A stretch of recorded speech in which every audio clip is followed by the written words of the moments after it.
Welcome to Luca and Miguel. Enjoy the video. You begin by ensuring connectivity and correct time because Apple verification relies on network and certificates. First, open settings and confirm Wi-Fi or cellular is active. Toggle airplane mode briefly to refresh. Next, set date and time to automatic so tokens are valid. Sign into settings your name, iCloud, and attempt verification. You may be prompted for password and a sent code.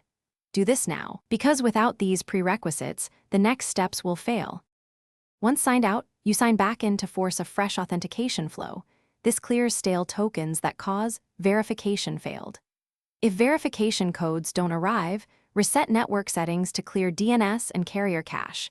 This often restores communication to Apple servers.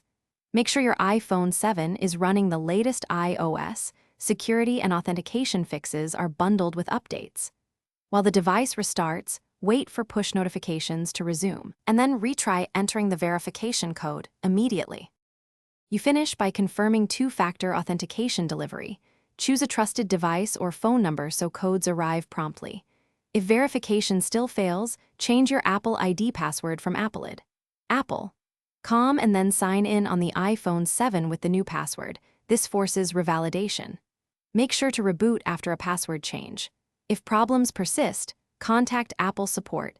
Explain the steps you took and mention network reset and iOS version. That speeds diagnosis and resolution. Thanks for watching and please subscribe. It's the best investment you'll ever make.